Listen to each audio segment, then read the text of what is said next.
This is OverDrive with Hayes, Noodles, and the O-Dog on TSN 1050.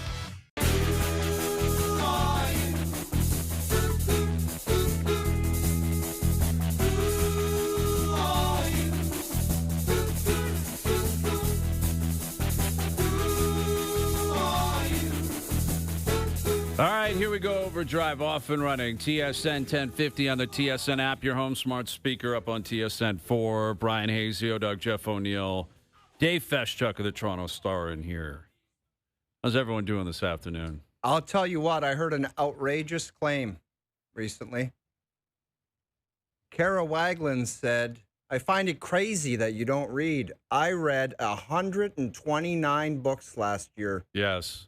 Dude, I don't believe that's not possible for one person to read 129 books. Yeah, not possible unless they're 29 children's books or something like that. It's possible she's reading short stories, right? ABCs, stuff like that. But yeah, Did you hear that too? I have not heard that personally. I've seen the promotion. Kara's not alone. A lot of people that read books, they want everyone to know they read books. Oh, and a lot. A lot. But 129. That's a lot of books. That you got to find another hobby. Yeah. That's too much. Yeah. Yeah, I'm not sure I'm buying that. Your nose is growing when that's you like say 10. That's 10 plus a month. Yeah. Exactly, that. Dave. That's exactly. ridiculous. More than 2 a week. She's got it's young one thing kids, if dummies a like career. us say no way.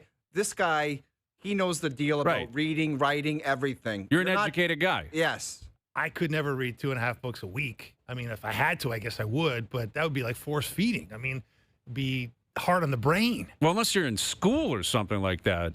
Like to do that with other stuff going on in your life. What about, Dave, if you had to interview a guy like on a Friday and this guy was coming out with a book and you had to research, could you rip it off from Monday to Thursday and be done with the book? Do it all the time. Yeah, you do. Oh, you do that type of stuff? Well, you do it, but like, do you read the entire book? Do you read every word in the book? Sometimes Cole's not. notes, man. Sometimes not. Sometimes you're looking for things that will interest your readers about what's in the book, and you read those parts really closely. And man, those Cole's notes were something else. They were the best. Oh, there was nothing whoever better. came up with that, Greatest. a legend. Yeah, whoever Cole was, I love that guy. Great guy. Yeah. It was the best guy because you go to a bookstore. This is the laziest thing you could ever do. Like, man, I got to read a book. Let's go and hope there's a Cole's notes out there that I could read to reduce everything, and I can get a good read on what's going on. But it does remind me, I don't know if you're a Curb Your Enthusiasm fan. I feel like you're probably not. Because you don't read, you don't watch shows, you have nothing to do. There's pop culture, politics, nothing. Nothing. There's nothing that penetrates that brain of yours. No. It's actually incredible. You should be studied. But there was a great scene where Larry was donating to like a wing to some hospital or something like that. And he put his name on it, right? Dedicated by Larry David. And then someone came up to, I think it was his wife, Cheryl, and said, you're not going to believe someone has donated, but they just put anonymous up there because they don't want their name up there. They just want anonymous. But I know who it is, and it was Ted Danson. And I find the reason I bring up that analogy is a lot of times that happens with book readers. Right? You read all these books, and you read it so you can tell people you read all these books, right? Like you could keep that kind of information to yourself. But anyone that reads a ton of books, I got to post it online. Just finished this book. 4.2 stars out of 5. Yeah. On to my next book. Yeah. You could do it quietly. Office for a day on vacation. This is my 3rd book. No, it isn't. Yes, you could just keep it to yourself. You've been every day. You're not reading. Exactly. Like that Paige Spiranek, who's been in the news recently, who's a golf influencer. I'm sure many of the fellas are familiar with her work. She got caught cheating. Yeah, cheating in one of these big invitationals. Yeah. And for someone that's been around golf her whole life, she went up to some fescue and started fluffing all the fescue down, and she claimed she had no idea. Like, she was matting it down and giving her playing partner a great lie in this fescue. And then she was like, I had no idea you couldn't do that. Really? And, like, using her hands. Not the old club trick. Like, the hands. Like, fanning down the fescue all around like she was peeling a banana in the rough. And it was like she had no idea that she couldn't do that. That's crazy. Shocking. So anyway, she, I guess, made some money on that and was nice enough to donate it to a cause. But all the reports are saying she quietly donated. And it's like, well, how do we know that she donated then if it was quiet? Right. Like, obviously, it wasn't that quiet because she's told somebody because now it's a news item that everyone knows about. You're right. Right? Like, 100%. So it's the old Ted Danson Anonymous. You want just anonymously, I did this. But everybody in town knows. You want everyone to know that you did it. That's right. So that's what's happened. That was a great little thing up on the screen. Kara Wagland claims she's read 199. But share your take. Dude, that's not even possible. Not even possible. Share your take in the YouTube chat. That's great. And for everyone that tweets me and says, you're a dummy, you can't read, throw something at her saying that's a lie. Spin it around the other way to anonymous Kara Wagland. Anyway, what a night we've got in the city tonight, right? We got LeBron in town. Got LeBron here. Could be his last dance. You think this is it for LeBron? You think we see him play again in Toronto? I mean, he turns 41 on the same day Tiger turns 50 later this month, right? So, and this is the first time, guys, where he looks old. You know, like last year he was really good, you know, and, you know, the offseason before last year, he was the MVP of the Olympics. He was a force still. This year, you know, he misses 14 games of sciatica. That's a tough injury. Sciatica. Young athletes don't suffer from that. For a super athlete like LeBron, Mr. I spend millions on my body every year, and now I've got sciatica. Sciatica. Think about that. Well, I've got a theory, too, because apparently he and his son, Bronny, really got into golf for the first time ever. And we know what it's like to be golf freaks. I got to think he's got his mind on playing golf, and, like, that started to kind of creep into his mind a little bit. I've done it all. I've made it all. I just want to go tee it up. Like, I want to play golf so badly. There is such a massive ego involved with this guy. And I don't know how he could find a way on that panel with Chuck and Shaq and Kenny, but I think that he goes. You think he does that? I don't know, man. The guy loves the limelight. How many times in the past have you said, LeBron just doesn't want to be his people? He's got these people. What is it, Clutch Sports? Or that just say, hey, he's, you know, doesn't want to be doing this or doing that, but he's always in the spotlight. He loves the spotlight, and he kind of deserves the spotlight. Of course he does. Well, I don't think he can go away from it and just go move to Hawaii and tee it up every day. Yeah, I mean, I think you're probably right. I'm just saying it's easier to do it every single day if you're just setting up for the media. Now, you don't have to keep your body in check like he has throughout his career. But the point being is, it could be his last dance. The buzzworthy nature of his presence. Like, I was trying to compile a list today of who in my lifetime has created more of a buzz when they roll through town. I'm not sure there is anybody. Like, maybe McDavid, maybe Sid. I'm biased a little bit, but like when the Canadian Open's here and Rory's in town, you can feel the presence of Rory McIlroy. He's in Australia right now, and it's just the crowds are insane following him around. You know, I don't know if there's a baseball player that Ohtani matches that. Ohtani, possibly. Judge, possibly. Jeter at one point in his career. I think it's more the teams, though. Like the Yankees are in town, you can feel. You know what I mean? The Yankees are here. The Dodgers are here. Because they bring fans. They bring buzz. Yes. But LeBron, right? Cleveland, Miami, L.A., anywhere the guy plays, it's LeBron is in town. Not the Lakers are here. It's LeBron is here. I think he's probably at the top of the list. Without a doubt, because it's not just a great player is here. One of the greats of the history of the game is here. One of the biggest, to your point, O-Dog, one of the biggest, you know, spotlight, social media figures, you know, pop culture figures. He transcends sports. He's a one-name human being who transcends sports. You know, probably one of the most famous people on the planet. It wasn't just that. It was the fact that he destroyed things here. Yes. He got coaches fired. He got DeMar DeRozan traded. He got Masai Ujiri storming into Dwayne Casey's office, you know, looking for vengeance after he banked in that shot to sweep the Raptors in the final series they played against them. All because they couldn't beat him. Couldn't beat him. The league couldn't beat this guy. He was a one-man wrecking some of those crew. teams in Cleveland, it was literally a one-man wrecking crew. Yeah.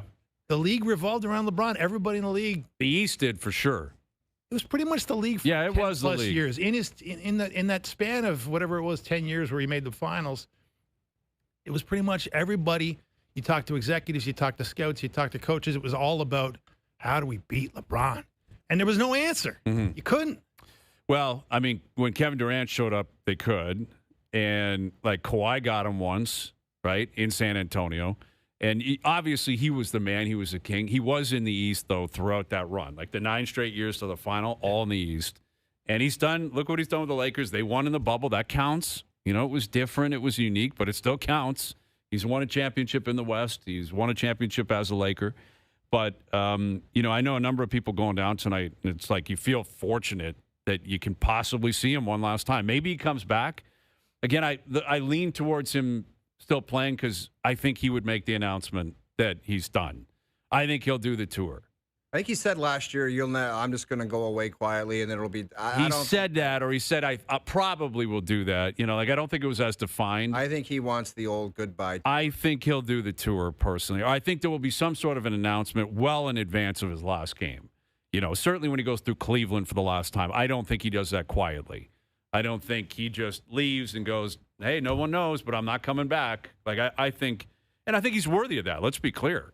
Like, a lot of athletes have done the tour. This guy deserves it as much as anybody. Mm-hmm. Like, LeBron has owned the NBA for 23 years. He has exceeded the craziest expectations you could ever have. He's a one-man content machine. Like, he's one of the more unique athletes in history. And, you know, it's too bad Luka's not playing tonight. I guess, you know, his fiance's having their second child. He's actually in Slovenia right now, which is crazy. But Luka's not going to be in attendance tonight. But LeBron's playing, Raptors in action.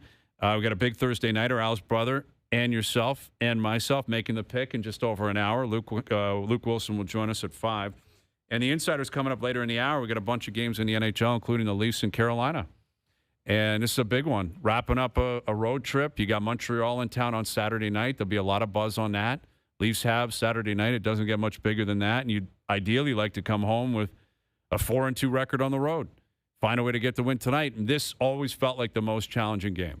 Game 6 on the road. You've been on the road for a long time. Carolina's at home. They're waiting. We had Rod Brindamore on yesterday. He said they got to practice a couple times this week, so they're sitting around waiting for you. Scary thought. This is a tough match tonight. And it'll be – I'm curious to see if they can back up what they did against the Florida Panthers. Yes, the Florida Panthers have some key guys out of the lineup, but Toronto looked like they had a sense of purpose playing that game. It wasn't just, oh, what's going on here? And just the gong show we've seen in the past month or so where they looked like they didn't know what they were doing. They were like, it seemed like scratching the players woke them up a little bit, and there was some urgency from guys that need to show urgency, which that's what is needed. Like your bottom 6 guys have to show urgency. They can't just go out there and be like, we'll see what happens out there. 100%. And I think, you know, Dakota Joshua comes to mind. Prime example. They scratch him. He's had a couple goals since. He's looked a lot more forceful, that third line in general, with Waugh and McMahon. And Dakota Joshua has been more of that Berube style, straight line, you know, forecheck, get the puck and keep it in the zone a little bit, hold on to it, and make the other team pay a little bit for playing against you. Like they've been saying they want to be hard to play against. How many times do we hear that? But they haven't been anywhere nearly hard enough to play against, right? And that third line is, I think they play in a way that's what Berube is talking about when these past couple of games. It's been a minuscule sample size, but at least to your point, O-Dog, it's a step in the right direction, right? But man, the Hurricanes, though, that's a different beast in terms of a team that is relentless. They will smoke your ass if they're not ready to play, and they skate and they forecheck and they bust their ass back and they put a lot of rubber on the net. They can just overwhelm you. If you don't have your B stuff, even like you need your A stuff to have a chance. But if you want to show up sleepy in that barn against those guys, they will. They did it to them like 2 weeks ago. Yeah, it was one of the more lopsided games you'll ever see in your life. Oh yeah, the odd man rushes they had and the breakaways, that was insane. The shots on net, the shot attempts, it was something like 88-33 or something like that. Yeah, like it was crazy what Carolina did to the Leafs in their own building. So. That was when the Leafs were in their darkest place. That was the 2 losses to Boston, the loss to Carolina. Stolarz left. Ben Matthews got injured. But, you know, this road trip has worked out pretty well for them. So it's a big, big opportunity. Leafs Carolina tonight. The Insiders a little bit later in the hour. Speaking of Insiders, I guess there's got to be a mole down in Dunedin tipping off what the Blue Jays are up to. Because the report came out last night, Kyle Tucker was down in Dunedin checking out the facilities, meeting with, I'm sure, Shapiro and Atkins. Curious if the owner went down. I would think that would be one where if you got to call in Edward Rogers, he gets on a bird and gets down there. Might be down there anyway. But I don't recall seeing any other reports of Tucker visiting anywhere else. It's not like he's exclusively going to meet with the Jays. I'm sure he's going to do the tour. meet with the Mets, the Cubs, guessing the Dodgers gratuitously, the Giants, the Yankees, Sox. Like, why wouldn't you just meet with everybody? I would think he probably will. How important do you think these tours are? Well, I don't think they can hurt if you're the team making your pitch. You know, it's a good sign. Again, it didn't land Ohtani. That was the famous one. Well, he was down in Dunedin. They gave him a hat. And But apparently he loved everything. He loved everything until he got home and said, actually, there's no chance. I'm staying in L.A. and I'm going to sign with the Dodgers. So you can't get too far ahead of yourself here. Again, I do find it curious that I have not seen him reportedly meeting with anyone else. You know, maybe he's down in Florida doing the tours with the teams on the East Coast. I don't know. But it does indicate that the Jays are not doing this to waste their time, that they would sign him if he's willing to accept their offer, which I think is the first step that needs to be met here, right? Because there was some conversation. Does it fit? You just signed Santander. Where are these, if you got Varsho in center, where's he going to play? Is Barger going to be, what happens here? Like, how do you make all these pieces fit? I think he's one of those players, wouldn't you say, that you just sign him and all the pieces can adjust afterwards? I think so. And I think that's smart business. I do. I do think there's a Bo Bichette connection here, clearly, too. Like, if you're going to sign Tucker, the likelihood of them also signing Bichette seems pretty low. It does. So take that for what it's worth. Because you've got other infield options. And look, I mean, let's be honest here. You can say you got other pieces you have to move around if you sign Tucker, but look, we saw Santander try and play the outfield in the playoffs. That did not look like something that was sustainable, by any measure. Plus, he was hurt the majority of the season, right? Which is also a concern. And Springer is going to DH, and Springer's going to DH, and we also know that Springer turned back the clock this year in a spectacular way that drove this team all the way to the World Series. But can he do that again? And we all know he's coming up to the end. He's a lot closer to the end than he is to the beginning of his Jays tenure. So you got to be planning ahead. And Tucker is much younger and, much better, frankly. I mean, in terms of his recent stats, although not many people were better than George Springer last year. So in a lot of ways, it makes complete sense to go Tucker over Bo Bichette. But I think it serves two purposes, guys. Like, it's good to let Bo Bichette know that you have other options when you're negotiating with Bo Bichette. Right, absolutely. The news is out there, and Bo's getting it. Yeah. But that, again, presumes that the Jays want to bring Bichette back. No, but, dude, if you're a player and you're seeing this stuff, this guy's in Dunedin, and you know that if he signed, you're out, as a player, you're pissed. Like, I would be pissed off and say, I would tell my agent, let's look anywhere but the Blue Jays. That's what I would say to my agent. You are risking that. I'm not a top priority, and they obviously know they could get the deal done. They just signed a pitcher and gave him $200 million that never played a game for the team. So what about me? Why am I not a top priority? And it would piss me off. Now, I think that's 100% valid. I wouldn't be shocked if that was his viewpoint. Now, that again is assuming maybe the Jays didn't try to kick tires with him at some point during the season. Maybe they did, maybe they didn't. But the Jays' response might be, well, we were trying to talk to you during the year, and you said, I want to be a free agent. I want to see where the market's at. That's also a possibility. Okay, you want to see where the market's at, so will we. Yeah. Go ahead, Bo. That's all good. Yeah, that may have happened as well. They may have been knocking on his door in July and August and saying, what are we thinking here? And he goes, all good, man. I'm going to play it out, and I want to see the market. Doesn't mean I don't want to come back. Okay, you want to be a free agent? You're allowed to be.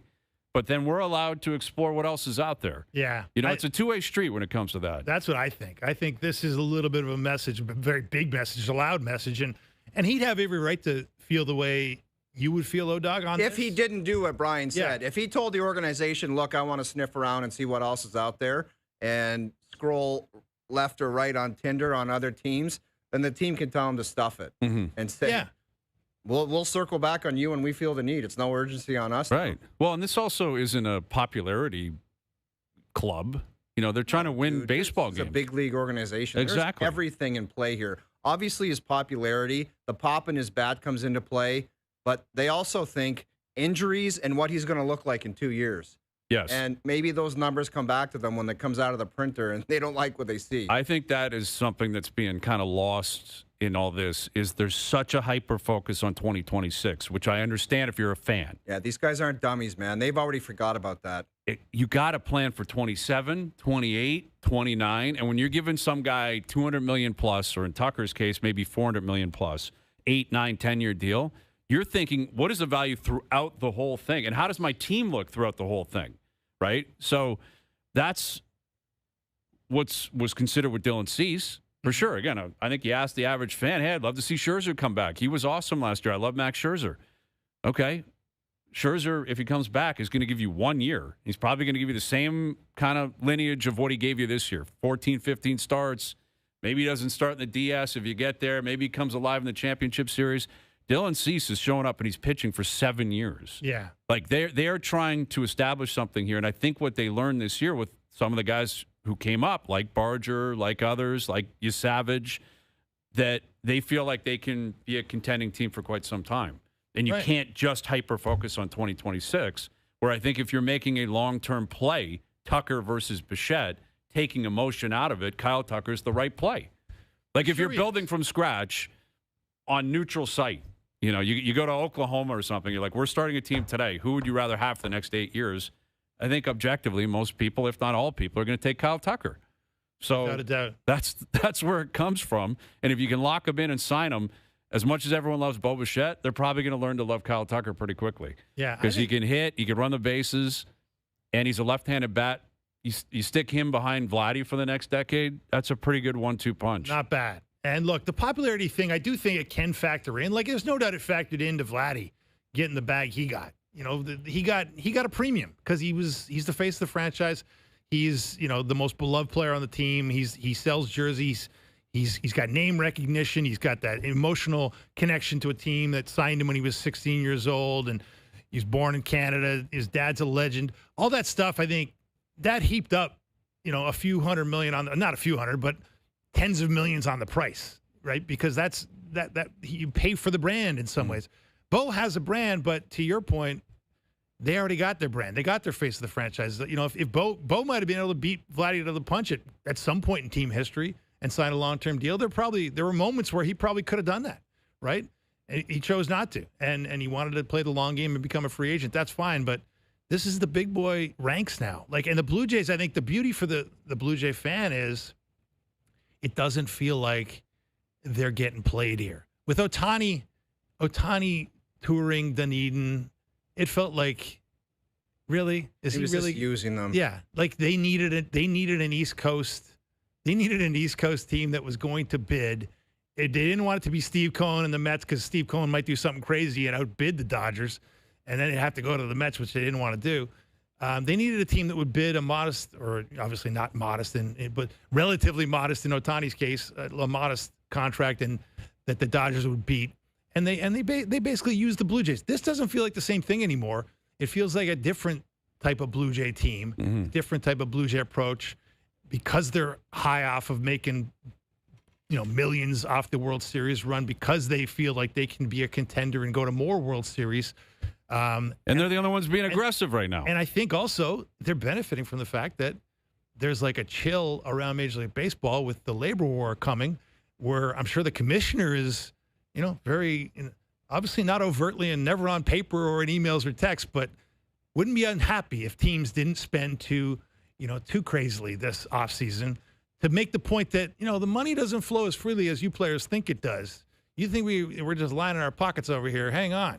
It's a tough business, the baseball business, and even the Yankees may not be making a profit. Wink, wink, nudge, nudge. Yeah. That's putting the ball in the Blue Jays' court, because they're not playing that game from everything we've seen so far. All the insiders are like, the Blue Jays are ready to go nuts. Yeah. Well, they have. I mean, even like the Vladdy deal kicks in this year. Like, he effectively was a free agent. Yeah. So that deal's going to kick in. Dylan Cease is going to kick in. Ponce is at a different level, but still. And if they are serious about Tucker, like, if that's going to cost you $400 million, let's say, like, that's $1.1 billion in contracts for 3 players that are going to kick in at the same time. In Cease, Vladdy, and Tucker. Like, that's an absurd amount of money. And yet they're riding high. And if you're ever going to pounce and take advantage of a rabid market and fan base and almost 100% approval rating, now's the time to do it, because they've got it. And I know from experience, again, purely anecdotal, but out there buying like my nephews, like Christmas stuff, I'm like, I'll go Jays. Usually it's like, I'm going Leafs or I'm going I'm like, Jays it is. I think that'll be a bigger hit right now. That's the truth. It's Jay's fever, man. Yeah, it's that's like the truth. They've captured something here, much like the Raptors did six years ago. It's like coming up on 7, I guess. But and like as you realize with the Raptors, it doesn't last, right? It can go away quickly. Yes, if you don't capitalize on it, and the Raptors really didn't. Unfortunately, they didn't really transition out of that. And COVID hurt them in that. Of course. And Kawhi, which it turns out they actually benefited greatly from Kawhi just leaving. Yes, they did. Greatest thing maybe to ever happen to them was one and done, preserve his legacy as, wow, what a player. This was amazing. We love him. Thanks for everything. Thanks for everything. Get the hell out of here. Because if he stayed and demanded George and they traded all these picks and it was just a mess right now, be such a different they were never going to get as soon as these started demanding George, I think that's where it all stopped. Yes, for the Raptors. Yeah, They're like, this is stupid. We're not doing it. We're not going down that road. Felt like a shakedown from the Oklahoma City Thunder, and guess what? It was a very successful shakedown. And it worked out beautifully. It worked out beautifully. Just an update on the books. Waglin has reported on Twitter, totally true, and this year she's had 73 books. So last year was 124. 129. 24. 120, whatever it was. But this year there's also an additional 73. She's up to 73. Wow. Yeah, look at her. This year I've read 70. So the numbers are down. The numbers are down, but they're still astronomical. Yeah. If a book gets read in the Waglin house, but nobody knows it got read. Exactly. Did it get read? How do you prove it? How do you prove it? Reading comprehension test? We might have to test her out. How about a quiz, you versus Kara? Dude, what am I going to answer? Well, we'll doctor it. Next time we have Feschuk on, we'll get Fest reads. Well, Noodles does too, evidently. Noodles is well read, he claims. Noodles, He listens. Man, I pissed off a lot of people yesterday when I was going out audiobook, like people that listen to books. What, they claim that's not reading? Well, it isn't reading. That's what I said. I'm like, it doesn't count as like you weren't really reading, you were listening, but yeah, if you're smoking I got people going nuts at me. Truck with an audiobook, that is not reading. That's what I'm saying. No, but it's better than listening to us. Well, that's not true. In terms of let's not get stupid in terms now. of expanding your brain. Well, yes, it is healthier for the audiobook. That might be valid, but maybe not. Maybe I'm selling this show short. Yeah, come on, we're here to help people out. Yeah, we do Dear Hazy P once a week. Once in a while, it's public service. Come on, public service journalism. All right, the Insider's coming up. All right, we'll get into the Leaf game tonight, among other things in the NHL. And we got Luke coming up. We got Danny Green in just over an hour. OverDrive continues. TSN 1050 and on TSN 4.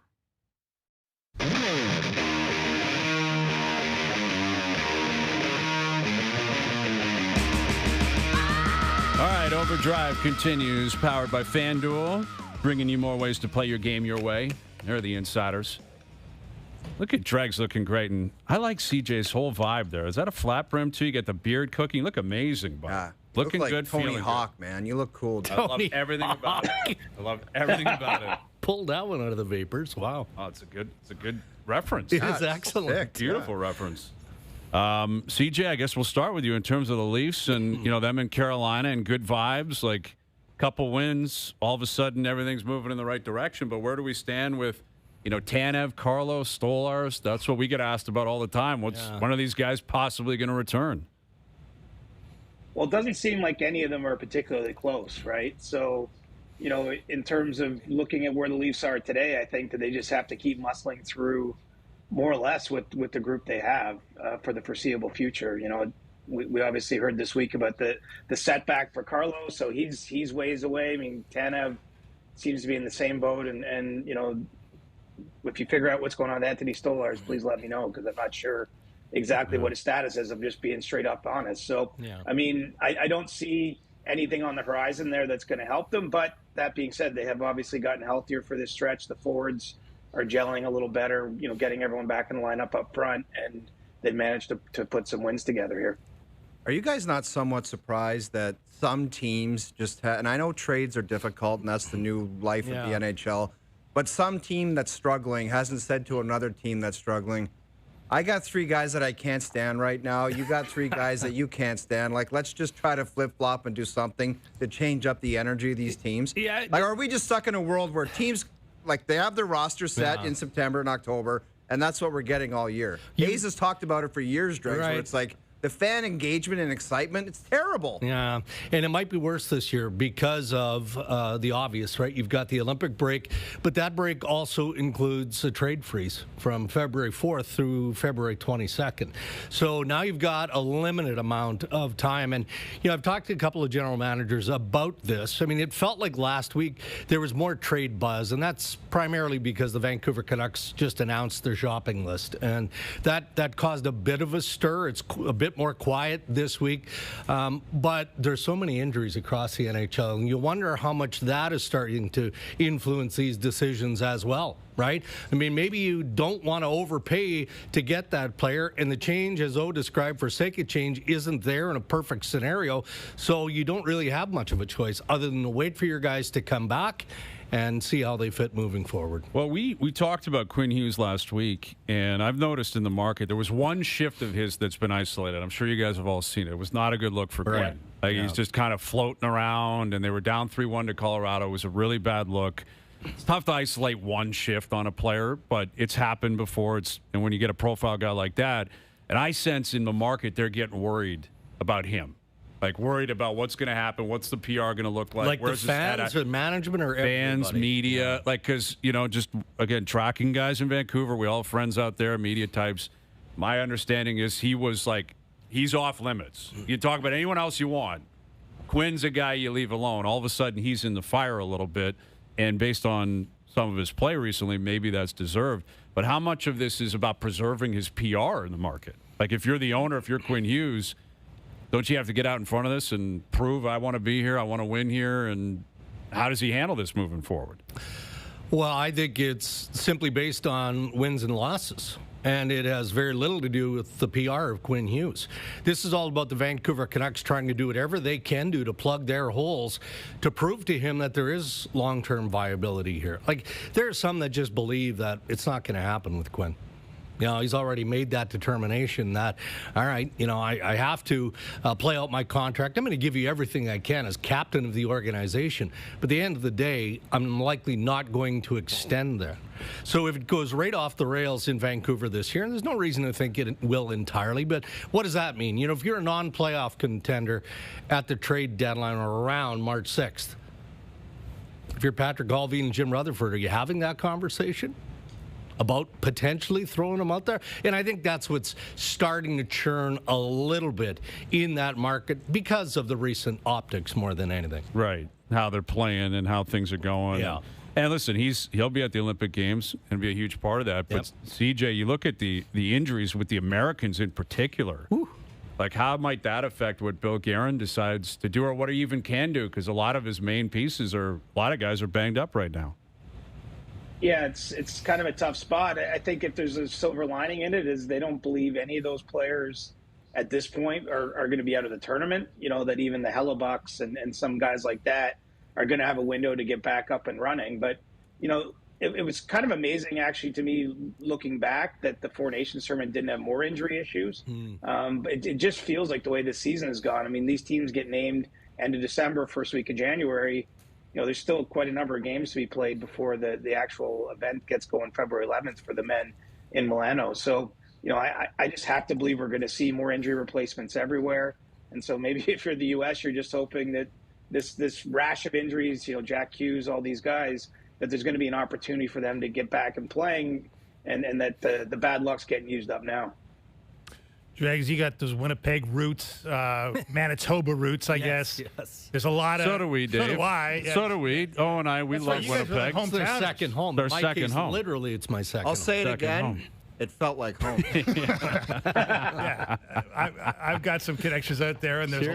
there's a lot of dismay emanating from the Prairie about this team. And I think, hey, head coach Scott Arniel, when you're saying your team embarrassed themselves in Buffalo, you're calling team meetings. You lose again last night, albeit you get a point at least against the Canadiens in Montreal. But what is there to be done if you're running that club right now? Well, they're selling hope, and that comes from inside hockey operations. And, I watched that game, and Winnipeg was obviously a lot better than they were the other night in Buffalo. I mean, that was abysmal in Buffalo, particularly the first period. And I think I read somewhere Buffalo scored on 4 rush chances, and they had 9 chances overall. I mean, that's just not Winnipeg Jets hockey. It really isn't. I mean, the history of success in Winnipeg is primarily based around their defensive structure, right? They're spent way too much time of late in the defensive zone. It looks like they're out of juice, but that's not all of it. And then instantly we turn to goaltending because Connor Hellebuck, the savior, isn't there. Well, Eric Comrie's a backup goalie in the NHL. He can make saves, but he's probably not going to make too many 10-bell saves.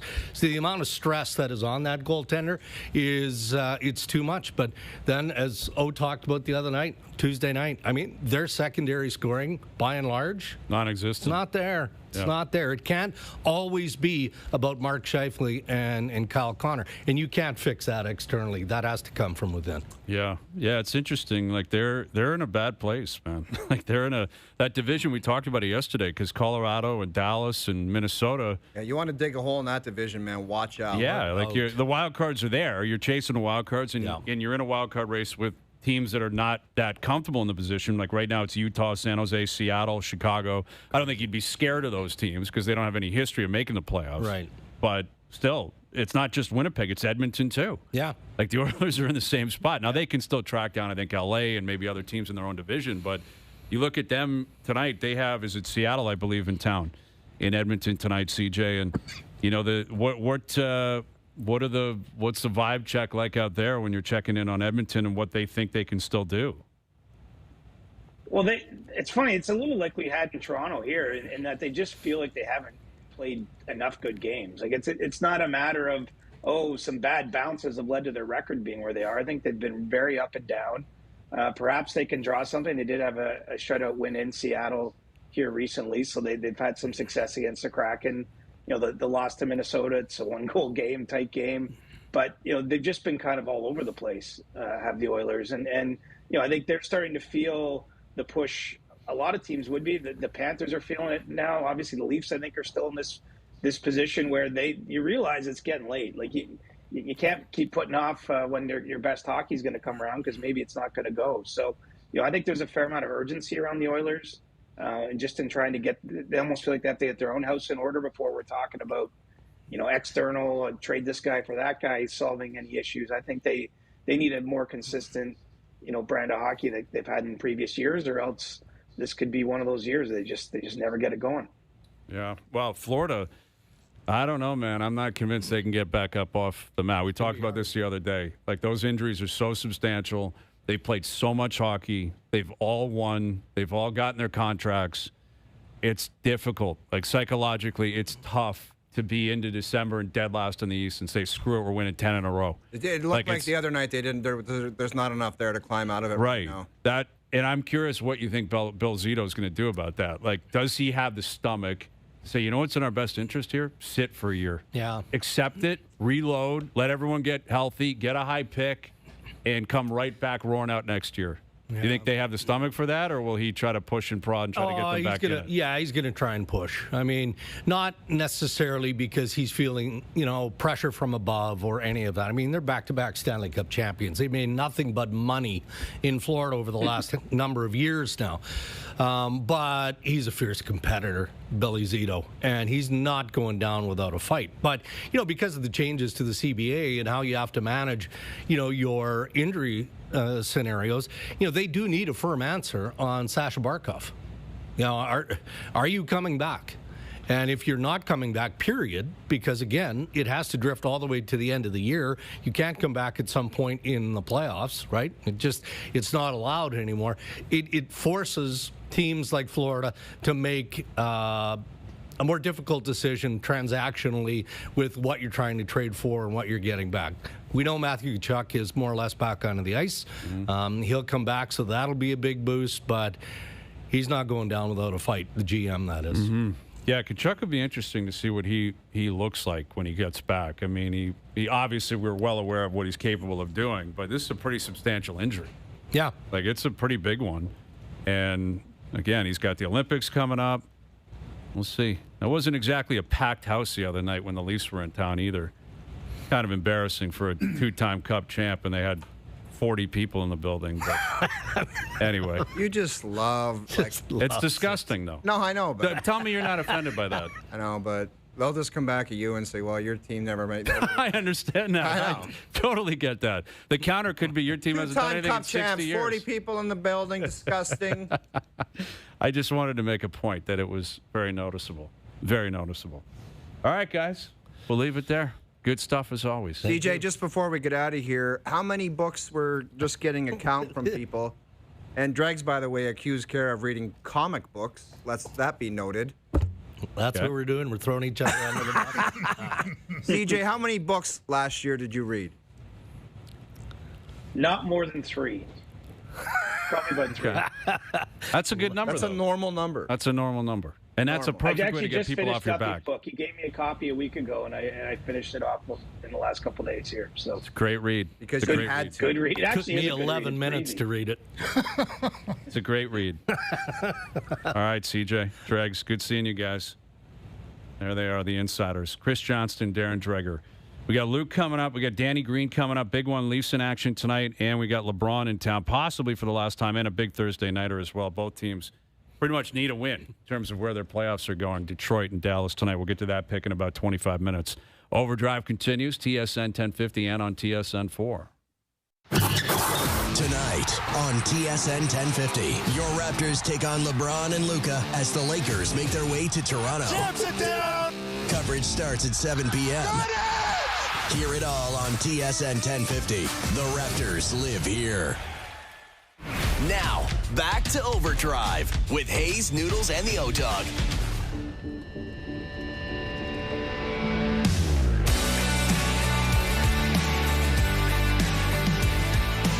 All right, Luke Wilson coming up. Danny Green, Leafs in action tonight in Carolina, wrapping up their road trip.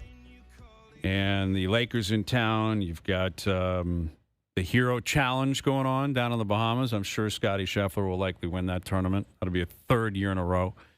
Rory McIlroy down under. He's down in Australia. That's pretty cool. Kind of surprised that Rory decided not to play in Tiger's event and go down to Australia.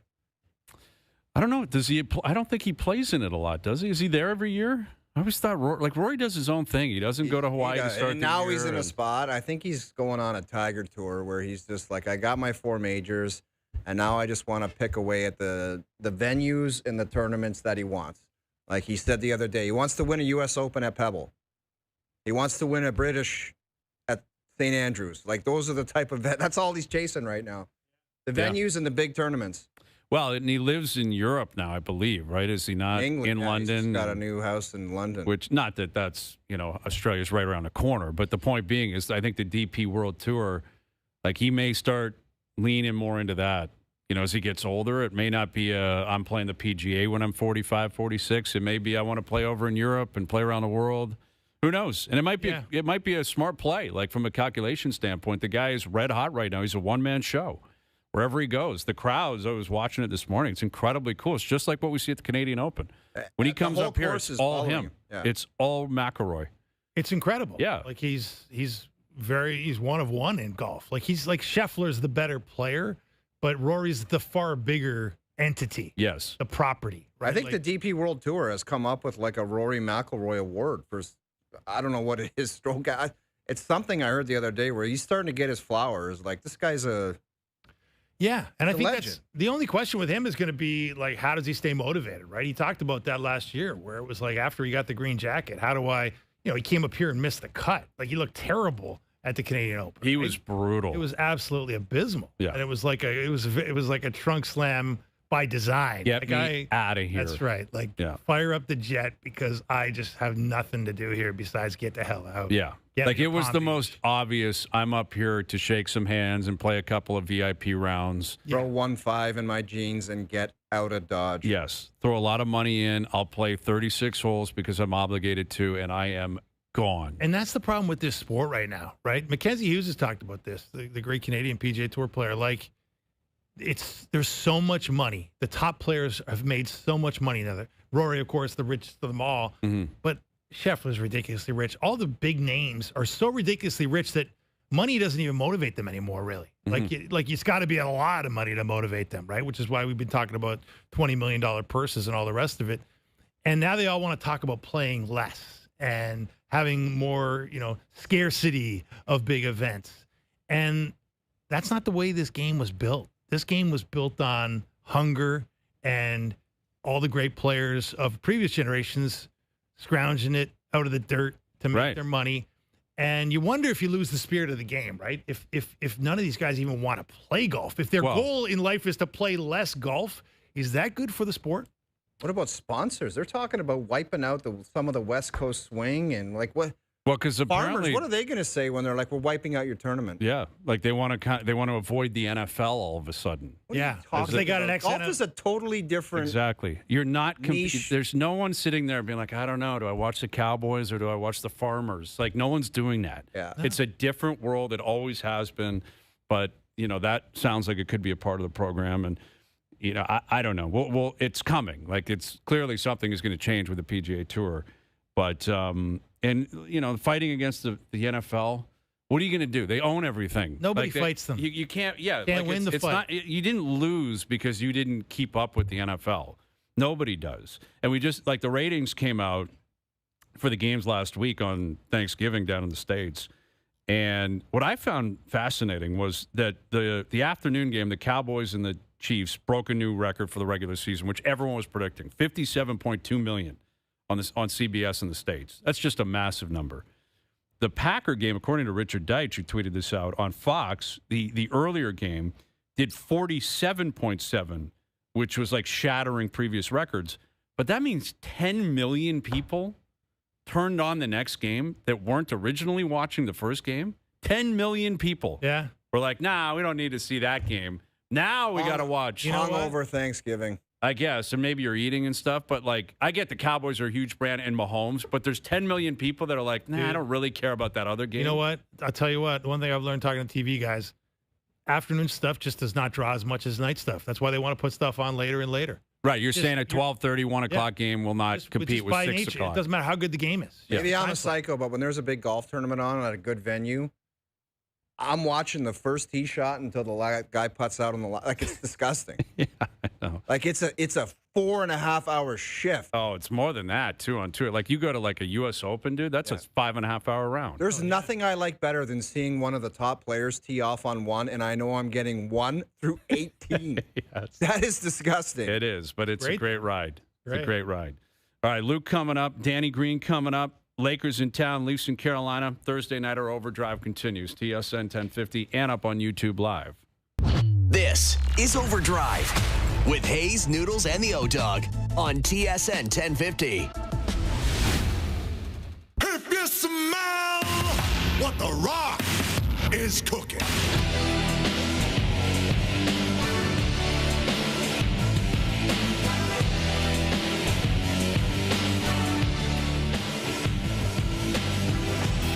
Hour 2 Overdrive continues, powered by FanDuel, bringing you everything from the opening line to the final score. Brian Hayes, the O-Dog, Jeff O'Neill, Dave Feschuk, and there he is, Luke Wilson, around the table.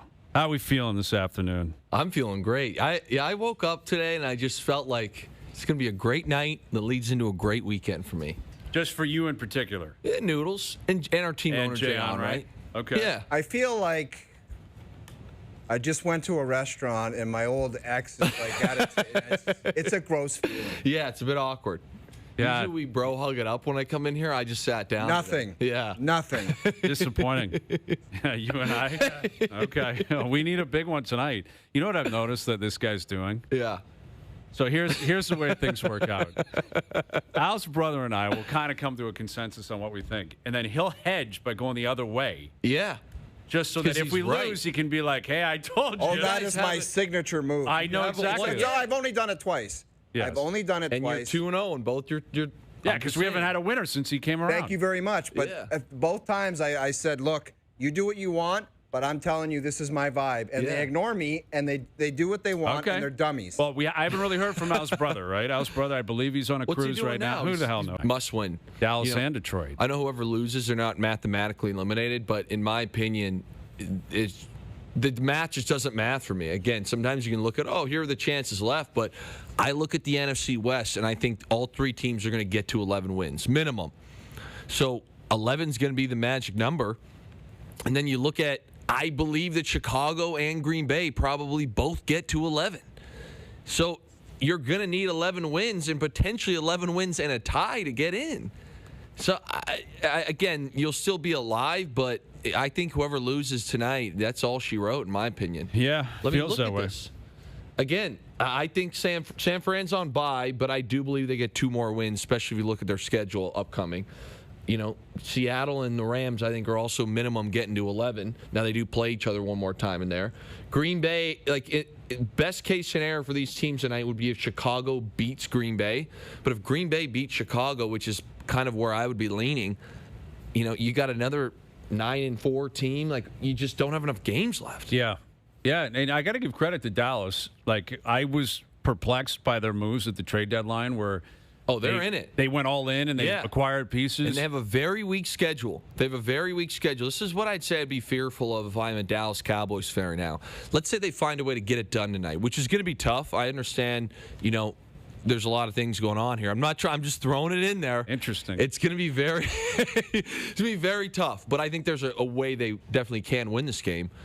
I get nervous that the Cowboys then lose a softball game. Like, it's like the epitome of the Cowboys. And it would be so Cowboys to do that. Exactly. They come in, they go on this crazy run they're on now. They beat the Chiefs on Thanksgiving. If they find a way to go into Detroit tonight and win, and you're looking at the rest of their schedule, and it is like softball after softball, and then all of a sudden it's like they're going to be the 7 seed. And it's like we just puke all over ourselves one of these games. Lose to the Giants or something like that. They got Vikings, Chargers, Commanders, Giants. That's what I'm saying. It's a softball schedule, but it'd be the Cowboys' way to blow one of these games. That's exactly what they represent. Yeah, they might, but their offense is rolling. Their offense is best in the league right now. It's hard to imagine that it won't continue to roll, though. Maybe they will have one of those setback games, but I'll say this. This is gonna be a shootout tonight, guys. This is gonna be a shootout. I would agree with that. And then the thing that I will say, the only thing that could perhaps, it's a bit weird, but since Quinnen Williams has joined on, their run defense has been a lot better. But I think some of that is also, you look at who they've played in that time. They haven't really played elite run teams, including Philadelphia. Philadelphia, although they have Saquon, has been awful in the run game this year. So we'll see how if Jahmyr Gibbs, if the Lions go on these 6-7 minute drives, potentially slow that down. But I am expecting a 34-31 ordeal. Are you? I think you're right. Spread 3.5. Yeah. 3-point game. Yeah. Interesting. Wouldn't that be an interesting outcome? But I'll say this, boys, you don't want to see the Cowboys in the playoffs. I don't know if we can bring that board up right now. Dude, can we bring that board back up? Well, they'll have to go on the road, though, right? Sure, but who's stopping this team? Because part of what everyone forgets is their run game is awesome. Javonte Williams' O-line has been amazing. Mm-hmm. So, if they get into the 7 seed here, going into the Rams, does the Rams defense want to see them? Now, I'll tell you this, Matthew Stafford shreds his defense. But, again, if somehow they're in the 6 seed, in Philly, there's a lot of movement that can happen. Well, what they here. need is to catch Philly. Is what they need. They need Philly to keep falling apart, and they chase down the division. Then you play at home. I'm with you, and the Philly-Bears game scared me, but I don't see them catching Philly. There's some weird mojo in Philly right now. There's some very weird mojo. How the hell could there be mojo? Watching them win the Super Bowl, it's like you just look at that or the way they dominated. Yes. Something that you love, physicality. Line of scrimmage. They were dominant. You're like, these guys are going to go on a run, and now all of a sudden it's a circus. It doesn't seem possible. And it's unfortunate how, in this league, locker room culture matters so much. And but wouldn't everybody in the locker room, Luke, say, let's just keep going here. Everybody on the same page. How do people deviate and get on their own program saying, I'm not getting the ball enough, this and that, in locker room fighting? It's stay the course, man. Generally, in my experience, it's when there's certain individuals that aren't held to the same standard everyone else is. That's one thing that I can't speak on other sports, but at every level that I had played up until the NFL, it was kind of hey, we're all supposed to abide by a certain standard. And there's a lot of things in the NFL that occur that rarely happens. And I get the feeling that this is a personal opinion, that a lot of the guys are a bit frustrated with Jalen Hurts. Like, if you really buzz the film, it's like, hey, we're all kind of sacrificing, doing all these things. What is going on with Jalen Hurts? So what the hell's his problem other than underperforming? Is he got favorites? Is he just not doing certain things? I just don't think he's executing the offense the way they're hoping to do it. You know, you look at the pass game, and he's a great off-schedule guy, but there are numerous times where there are simple reads, you know, and I've seen some of this, like, this is from the film. This part is not an opinion, where it's like they've basically created an offense where there'll be a man side and a zone side, which is somewhat novice, more college style. And, like, to make it this way, I was going to call you parts, O-Dog, if you can tell it's zone, which a lot of times you can, it's simple, like, okay, if it's zone and that's my man side, like, I'm working this two-man combo over here. And he'll snap the ball and work the man side, and no one will be open. And then it's like, oh, what am I doing? Dude, after week 4, I thought he was going to win the MVP. No, he's struggled throwing the football. Again, I think he's an unbelievable athlete. And part of it, too, I'll be honest, is he's got a new OC every year. Like, you got to give the guy some credit. But it's like he has not taken the next step as far as a progression quarterback. And that has really jammed them this year. And the fact they don't have a run game. You know better than anybody. If you're elite, it doesn't matter if it's Joe Blow from the stands with a parka on. You know, like, you do it. And what's strange, too, is it's not like he doesn't have weapons. Like, the guy, A.J. Brown, I think, is talent-wise a top 10 guy. I would sneak A.J. Brown close to my top 5 talent-wise. And the other guy that doesn't get talked about in the top 10 is Devontae Smith. Like, you put Devontae Smith with Matthew Stafford, he's a Triple Crown winner. Swear to God, he's that good at football. Where it's like, you know, he's their number 2 guy, makes some big plays, is 60 yards a game in Philly. If he's right now, and the case in point is Devontae Adams. He's obviously not winning the Triple Crown, but he's got 1 million touchdowns. He's catching the ball every week. You put Devontae Adams and Matthew Stafford, Triple Crown. Cooper Kupp. A couple years ago. You get what I'm saying here? Well, Hurts, it's crazy. The debate's going to be, it's never going to stop with him, right? Like, he got pushed out of college, and then he went to Oklahoma. I think actually had a great end of his career there. That was a 2nd-round pick, came into Philly, was a great team, though, great defense, tush, push, all this, all that. But he's won a Super Bowl, won a Super Bowl MVP, been to 2 Super Bowls. And not yet, too shabby, Hayes. If you're gonna... His resume is phenomenal. And, like, they've paid him. They've committed to him. He's the guy. Yet everyone has a different viewpoint on if he's even any good. Like, it's a really wild debate about I think him. It's like, stupid to say, is he any good? I hear you, but look what Luke Luke is saying, though. Like this year, he's been horrible. He's been their worst offensive player. Okay, well, how the hell did he get to 2 Super Bowls and win one of them and the MVP? That's I'll say it is. And those are facts. Like, that's that facts, happened. and you can't take that away from That's him. not projecting he could do this at some But point. that Like, being Jalen Hurts said, literally has done it. They had the number 1 defense last year and a historical rusher. And I can kind of speak from, like, experience with that, where it's like when we won the Super Bowl, we had a generational defense in Marshawn Lynch. Now, Marshawn didn't have the season Saquon had, but it's like if you had to rank my list of important things, now, granted, in the Super Bowl we won, Malcolm Smith was our MVP, so there's definitely, like, a difference between Russ and Jalen Hurts there. But if you had to rank in my, like, what was important on that Seahawks winning team, the Legion of Boom is 1. Sure. Marshawn is 2. Like, our quarterback was 3. So, but I don't remember a season like this in Seattle for Russ. Like, yes. Once he got out. That's the difference. And I think Russ, too, beyond him not being a progression guy, even after the Super Bowl wins, Russ was a phenomenal playmaker. Yes. Like, you would always see him off schedule, the moon ball, you know, a majestical scramble. You're just not seeing that from Jalen this year. Right. You know, and that's the big difference between Russ and Jalen. Okay, so you talk about, look, in his defense, he loses his OC from the Super Bowl team. When we're looking at Detroit tonight, I mean, the offseason narrative was, whoa, hang on, they just lost their OC and their DC off this incredible team that was the best they've had in years. And when they were 4-1, that quieted down. Now that they're 7-5, and switch play callers. I was going to say, is that the easiest explanation for why they've come back to earth? Yes. You know, to me, when I look at the Lions season so far, there's a lot of, I wouldn't call them small things, but there's a lot of, let's call them medium things that have occurred that have now added up to this situation. And you said it, 1, losing both your coordinators is tough. That's like the most glaring thing. 2, whatever happened with John Morton calling the plays. You know, I didn't buy that whole, like, oh, we're just trying to change it up. you don't change up a play caller. This isn't like, hey, we've lost a couple hockey games, let's switch the lines up.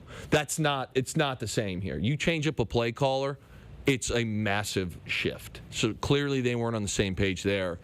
And then you look at, like, the reality is production-wise, they have not gotten the same production out of the offensive line as they did last year.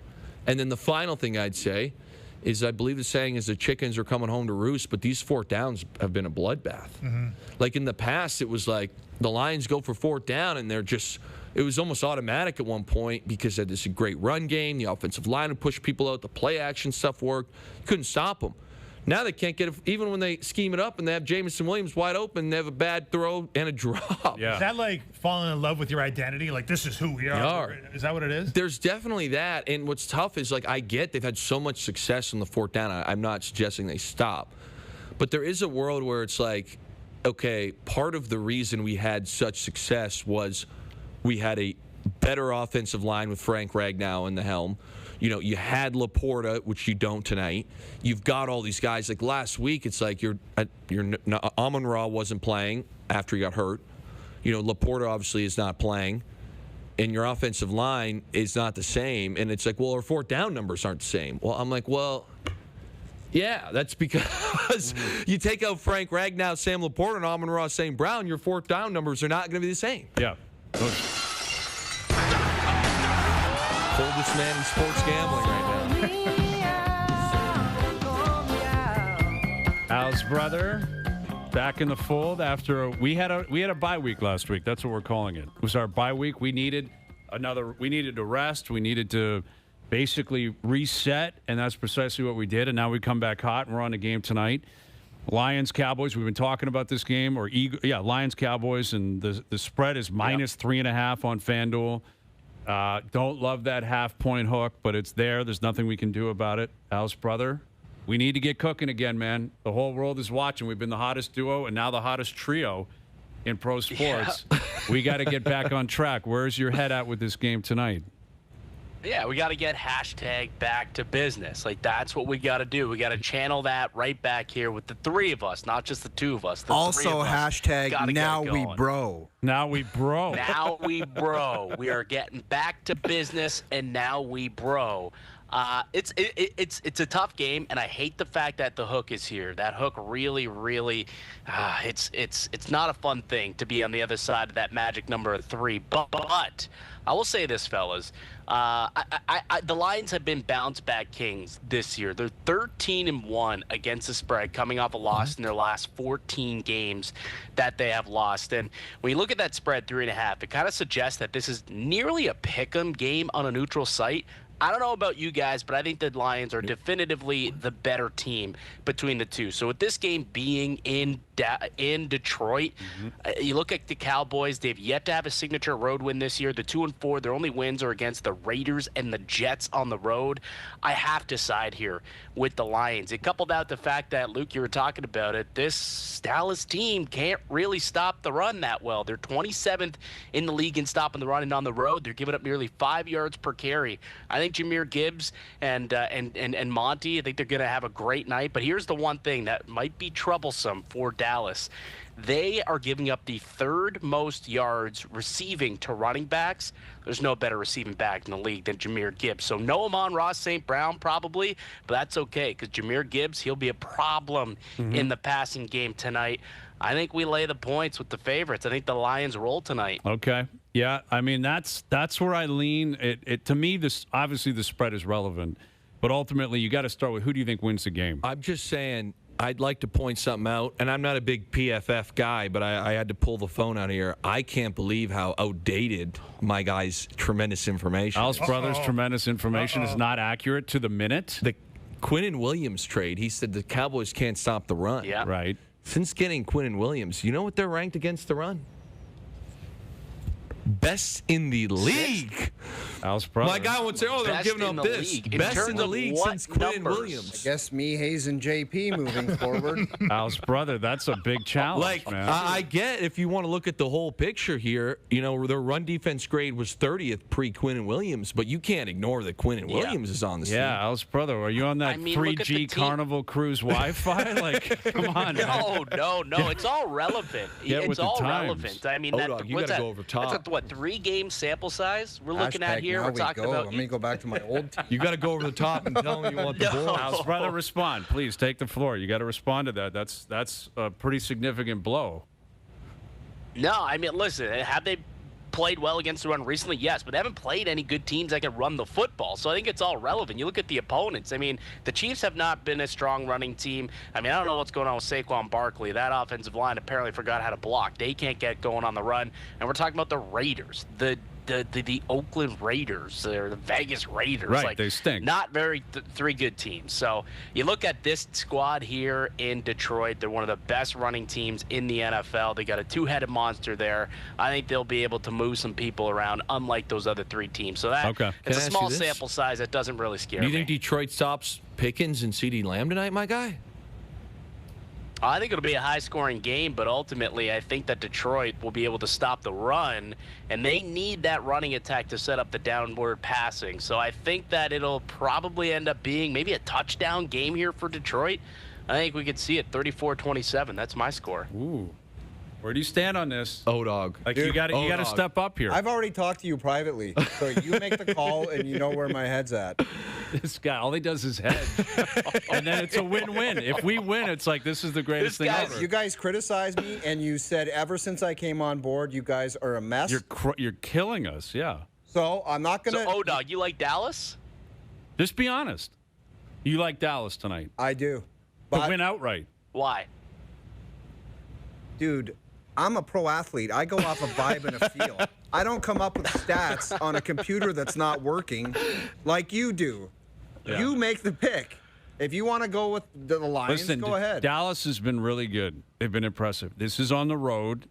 It scares me, Dallas on the road. Okay. Full week 2. Schottenheimer. Full week of prep. For both teams. Both teams, yep. This is Detroit in its most desperate moment. Take them then. Take them. They're so desperate.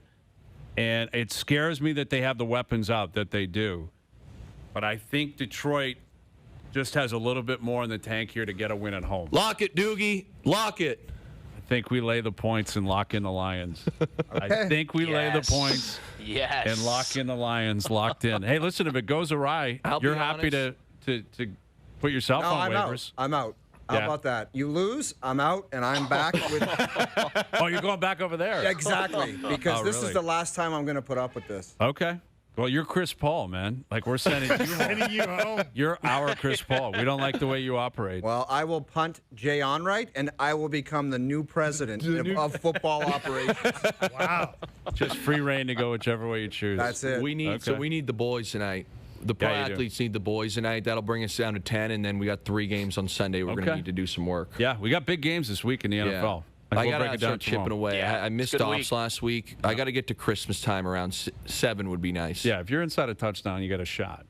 There's not that many games left. I'm running out of time. Listen, Al's brother and I, Anno, we got to figure it out. We got to get off the snide. Last week was embarrassing. I think you're on the right side tonight. Let's go, I hope so. I hope so. All right, let's see. Pick is live. Back to Let's go. Al's brother, great seeing you as always. We bro. Now we bro. Now we bro. Now we bro. Now we bro. How about them Cowboys? Good luck tonight. Right? You can't be feeling great about riding the Cowboys in a big game. It's the Dallas Cowboys. Have you seen that offense? George They're Pickens rolling, and man. CeeDee Lamb? Yeah, I've seen them. weapons. At home, they're phenomenal.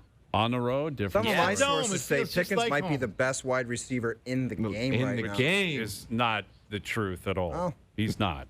He's not. Who is? Well, I would still take Jefferson over him. Talent-wise or season-wise? Yeah, if you're talking about who's hot right now, Pickens is obviously been phenomenal. I'm still taking Jamar Chase over this guy. I would too, but I think Pickens has put his name in that hat. I think he's put his name in Who would you take, CeeDee Lamb or him starting a team today? Me? Yes. George Pickens. Really? That's really I'm taking tough. Lamb over him. Lamb's got the size on him. Yeah. Like, you got to take the guy who's is bigger. like one of the. This is what I'll say though. Look at Pickens. This is a real fascinating thing about this league. Pickens was in hell in Pittsburgh. Yes. You know, you look at what's going on with DK Metcalf, and it's like, man, you're just jammed. Pittsburgh's a disaster right now. They're going to have to completely reload everything, I think. Yeah, so I think Pickens, like, again, this is his first year I'm not taking anything in a away real from him. offense with a real quarterback. He's a stud. He's what's going to be real interesting is that guy. It's a contract year for that guy. They're going to tag him for sure. Pickens, they'll franchise tag him 100%, and then it'll get ugly. And they're going to franchise tag him, I think. All right, boys. Al's brother, great seeing you as always on the Lions tonight. Let's go. We got to get a win tonight. Let's go Lions. Got to get a win. All right, there it is. Luke Wilson, Al's brother. All right, Leafs and Raptors in action tonight. Give me a roar, dog. Give me a roar. Come on. No. Can't do it? Won't do it. Okay. There you go. Attaboy. All right, OverDrive. That was not great. That was Chris Paul type material right there. OverDrive continues. TSN 1050 and on TSN 4. On TSN Radio. Tune in for the FIFA World Cup 2026 Final Draw Show. Starting at 11 a.m. Who will Canada match up against next summer? Find out tomorrow on TSN Radio. The FIFA World Cup 2026 lives here. Now, back to OverDrive with Hayes, Noodles, and the O-Dog.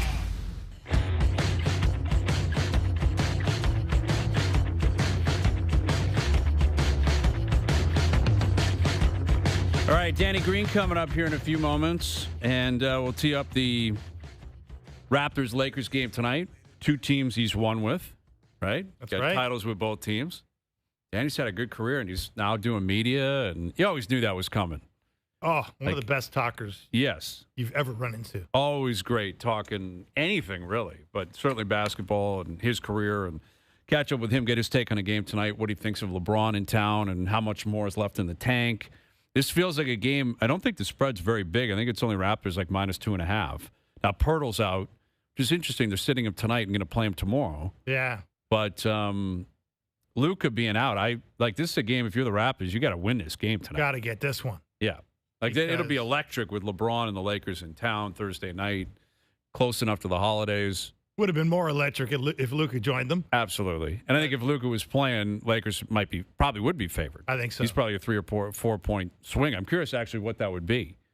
Like with FanDuel or whatever, how much considerable. Yeah, it must be considerable. because he's playing so well right now. Leading the league in scoring. I mean, he's a one-man wrecking crew that just is impossible to deal with. There's not much you can do to defend him. Yeah. I mean, there really isn't. And now they got Austin Reeves, who's a really good number 2 option, who's scoring, in big volume right now. So LeBron's like a role player on this team. Crazy. Which is amazing. You never thought you'd say that.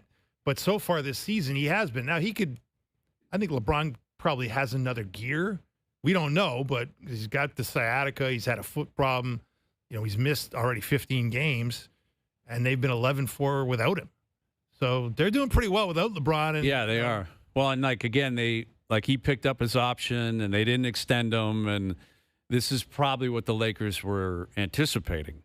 Yeah. Right? Let's just see what happens, and maybe a re-sign after this year. I'm not sure, but I don't think so. Doesn't feel likely in L.A., right? No. If he's going to keep playing, he's going to have to go somewhere else. Feels that way. Which is weird, that a guy of that status, considering his whole career and the power he's had, all of it deserved, all of it earned, but he just doesn't seem to have any in L.A. right now. No, I mean, there was all that talk about when the ownership changed and the Buss family sold out. It was Luka that was brought into the fold of the new ownership, not LeBron. Right. And very much, which is not an accident, right? This is very much they've been signaling to LeBron and without, speaking to LeBron directly that, the plans are for a future without you. That's why, we're not interested in the future with you. We've got a future here. Right. We've got a young player here in Luka who can be a championship linchpin in our view.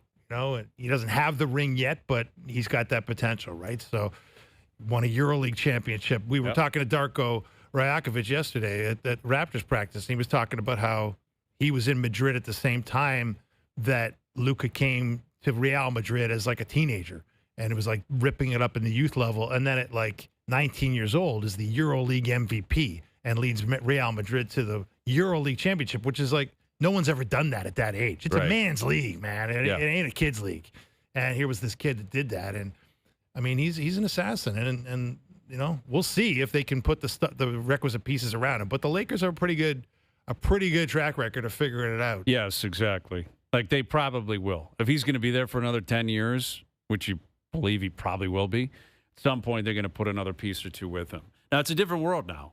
The way the CBA works and everything, it's much more difficult to do. And like you said, Reeves has played really, really well. I don't know if he's like championship caliber number 2. And you're also going up against Oklahoma City in your own conference that is just going to be really tough to beat. And Denver. And Denver, for that matter. Got the best player on the planet in Jokic. Who that hasn't changed. Jokic is still the best player in the world. Right. Yeah. Although you look at Shea and what he's doing this year, it's absurd. It's the great. Numbers he's putting up. It's great. Yeah. Like he's putting them every single night. It's 30+ every single night. And they don't lose. They don't lose. Literally don't lose. He's incredible, but I mean, Jokic is just on a different level. And Jokic is like creeping up all-time great status. I think so. Like I think you're like he maybe has already cracked the top 10 on the list of many or some anyway. And if he keeps doing this for another 2 or 3 years, you just look at the numbers and the impact that he has.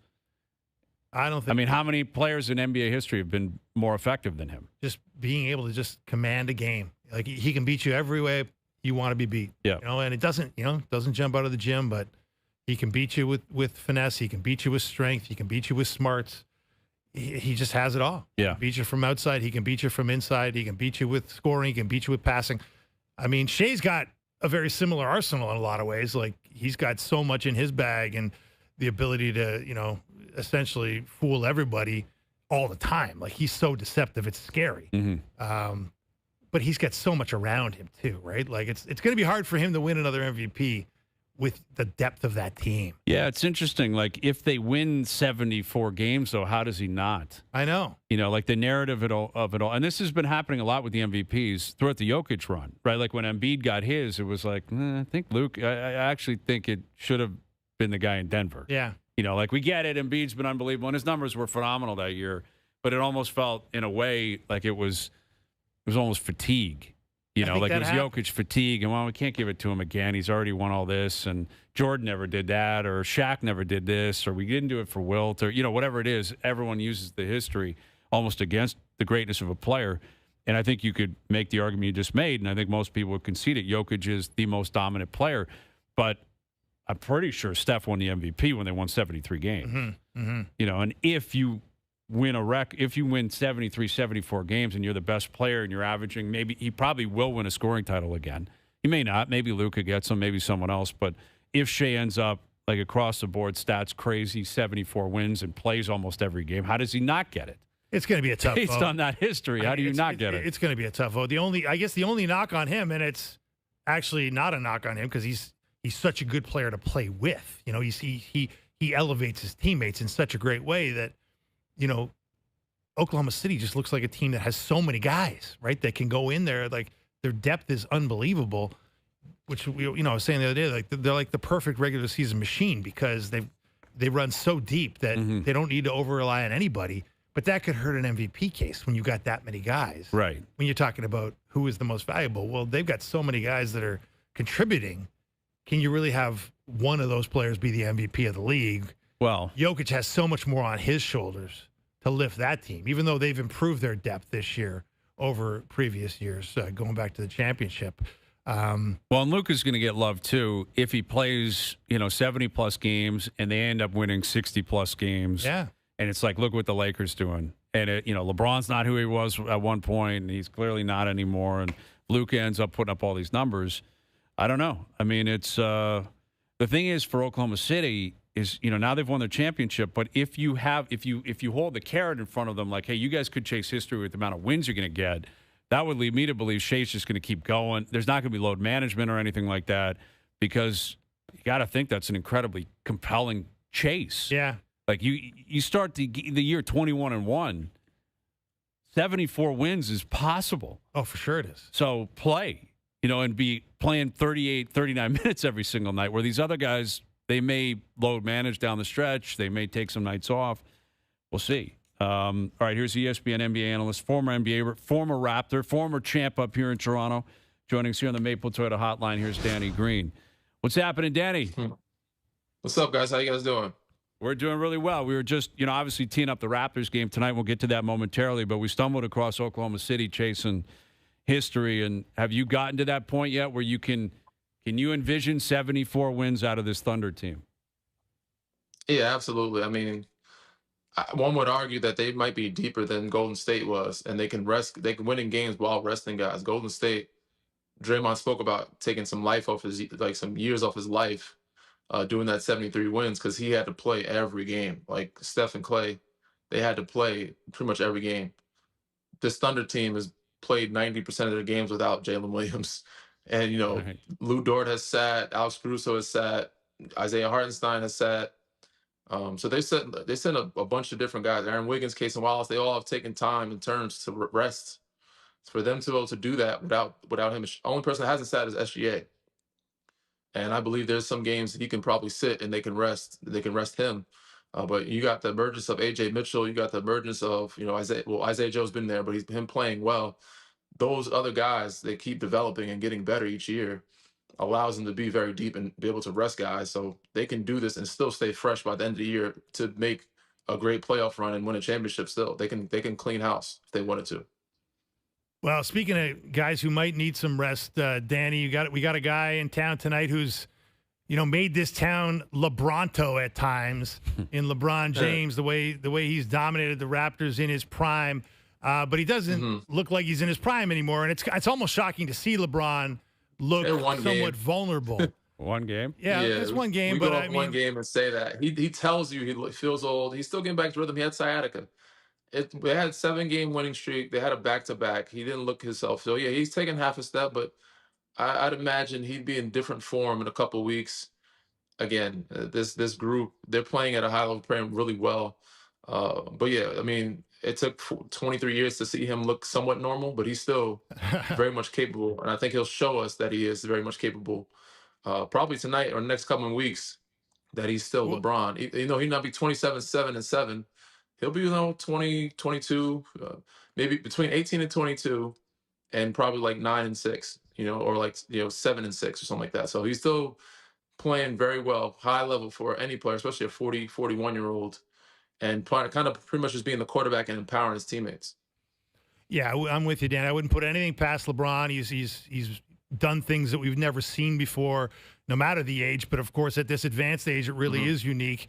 I mean, when you look at this balance, though, that they're trying to strike with the Lakers, I mean, they've been 11-4 without him in the lineup because Luke has been outstanding, leading the league in scoring. They won't have him tonight. Austin Reeves has emerged as a really great secondary scorer on that team. I'm wondering, what is the challenge? This will be the first time where LeBron is not the focal point, arguably, of his team from an offensive perspective, at least. I mean, how do you think that's going to be navigated as the season goes on here by J.J. Redick, the head coach, and the players in question? Just the way it is. I mean, they've been doing just fine since he's been back. I imagine he still play the role he's been playing, and that's more of like a quarterback second unit. When those guys rest, or like if anyone decides to sit out, he'll probably take more of a ball handling role. But it's Luka's team, and then AR is very much a 1B because he's out. They're both top 10 in scoring. He's taking his game to another level by getting to the free throw line whenever he wants to. He's learned a lot from Luka. He's taking a page out of his book doing that. So they're both very good high scoring guys, and he can just be the quarterback and probably shift into another gear when necessary, when needed. If DeAndre Ayton's out, or Marcus Smart, if he has to play the 4 or the 5, they played small ball, but they made it work even last year when the trade happened. They've been pretty good. The biggest key is the playoffs and having those three still playing at that level and finding a front line that can match other teams' front line. It's going to be tough when you have Denver matchup or OKC matchup. Now you have Ayton. I think that kind of neutralizes if they match up with Minnesota again. Like, I don't see Rudy Gobert getting 30 and 20 against them. So they fixed it somewhat, but again, it's just those other teams are just deeper, but they are really good position right now. I'd imagine they continue forward with what they've been doing. It's been working. They're second in the West, and they're going to win games as long as you have Luka playing the way he's playing, leading the league in scoring, and Austin playing the way he's playing. They're going to be just fine. With Danny Green and, in the East, the team that sits second right now would be the Raptors. And the Raps have been great this year. And, Scotty Barnes in particular, is a guy, like, we obviously know when he won Rookie of the Year, okay, what he was capable of doing, and the team hadn't been great the last couple of years. But Scotty has been playing phenomenal basketball. He just won Defensive Player of the Month in the East. His defensive play in particular is clearly rubbing off on everyone. Like, what, in terms of ceiling, we keep talking about it because he's still a relatively young guy. But even if he's hit it, like, this is a guy who is going to be a very good player for a long time. But what do you make of Scotty? What else could be there in his game, and how impressive you've been by the Raptors this year? He's so young. There's still a lot of potential there for him to grow, especially offensively. We've seen what he could do defensively, but offensively, he's developing. He started being more confident, comfortable shooting that three and that pull up. Again, I mean, this is a big jump, but I seen a guy come into the league that I didn't expect to be anything of what he is, and he turned out to be Kawhi Leonard. So, like, there's a lot of possibilities there. He's got the build, he's got the shoulders, he's got the size to do a lot of things. I didn't see Kawhi developing a jumper like that because he didn't shoot it when he first came in. But next, he changed his shot a little bit, developed mid-range, took his time. His three ball went up to over 40, and then now he's an elite scorer. So there's no reason why. I mean, Scotty could. It takes a lot of work and a lot of time, but could it be one of the better two? He definitely could be one of the best two-way players in our league at some point. I don't know if it'll be Kawhi Leonard, but he could definitely develop into that. Like, his offensive game can use some strides, and he has the tools to do so. Danny, speaking of Kawhi, we've been looking back a little bit with all the controversy swirling around the Clippers, looking back to the time when the Raptors wanted Kawhi to stay, and there was a lot of courting and cajoling to try and get him to stay in Toronto. Of course, he ended up with the Clippers, and now there's a mess, essentially, that's been created with Steve Ballmer's team aspiration, if you want to call them that. But the weirdest thing happened last night with Chris Paul being told he's being sent home from the team at 3 a.m. apparently after a long meeting with team management. I don't know have you ever seen anything like that, A, and B, what could have gone into that, and how do you interpret it? Every year I feel like as we get older, we're like, oh, I've seen everything. Nothing can shock me. But there's always something that shocks the hell out of you. And it's, the league never fails to amaze me, whether it's game, situation, coaching, players, cut, wave, trades. I didn't think Luka Doncic would get traded ever. It happened. So yeah, again, this is something new to me. I've not seen a 20-year vet, a Hall of Famer, get sent home because of, or trying to be a leader, or I guess complaining, they would say, right? So, I mean, you would think logically they would have had conversations with him. I don't know. I hope for their sake they did. And I hope for their sake that it's worse than this, because it looks really bad to send a guy home for that. But I hope for Chris's sake that it's nothing worse than this. But his story made me believe that he had no idea this was coming, and it wasn't warranted. Now, if he was quiet and not outspoken, I'm sure he'll speak sooner than later. If he's quiet and outspoken, then that would make me believe that there's something behind closed doors that we don't know about. But to me, this just seems like a miscommunication of him and coaching staff and front office, and they just no longer wanted to deal with it or be around it. But again, I think that could be solved with a conversation, especially after a guy that said maybe a week or two ago that he's retiring. This is his last season.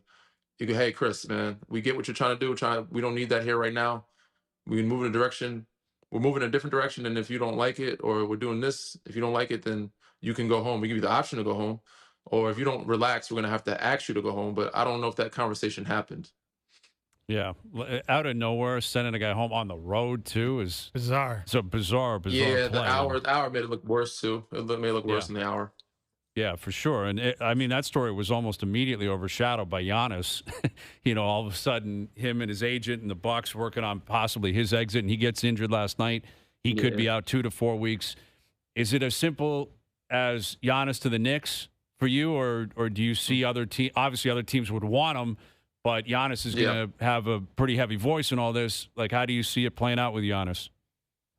I mean, he wants to go there. That's what he's let it be known. Like, he's portrayed that indirectly, through rumors, agents, whatever. Doc said he didn't ask for it directly from them for a trade. He loves Milwaukee, wants to be there, but I'm sure his agent and people around him are telling him like he wants to get to New York or somewhere else.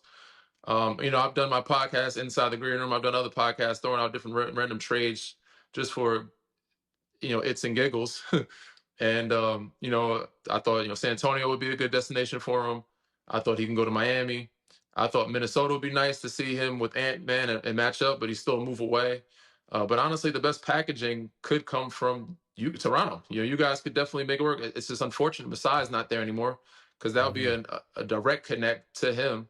But I think Toronto has an opportunity to make a push here. He's still in the East. The East is open. They're a number 2 seeded team. And, they would treat him like a god there. I mean, obviously anywhere, but they would love to have him, I'm sure, in Toronto. But again, he wants to be in New York. And that would be a good team. Do you think it would have to include Scotty in order for for Milwaukee to accept it? Probably. Yeah. I mean, you could get away with just doing RJ Barrett. It'd have to be either one of those 3, RJ Barrett and Ingram, or maybe 2. But I would think would include Scotty. I think you can do RJ. I don't think you give it a quick. I don't know what other bench you have to probably maybe Jakob Poeltl if you threw him in there. Like, I don't know what contracts have to match up, but I'd imagine they would want youth picks and best youth, and that would probably be Scotty, which Toronto's reluctant to let go. I wouldn't want to let him go either. Yeah, without a doubt. I mean, Danny, when you look at the East, you talk about it being wide open. You got Detroit at the top, the Knicks 14-7. The Heat are having a pretty good year, but they're not overwhelming. Orlando's still an unproven team. Obviously, the Indianas and the Bostons having major injuries to star players has changed the landscape. I mean, how would you handicap it? Like, what do you think the chances of the Raptors being the Eastern Conference champion in a way that Indy was a surprise Eastern Conference champion last year could be possible? I mean, I'd never say never. Anything's possible, but I think a lot of things would have to happen. They are a really good team. I just don't think they have the experience for the playoffs right now. Like, even though Cleveland's down right now, not doing well, they still have more playoff experience than Toronto. Orlando, they're getting better. They have a pretty good experience.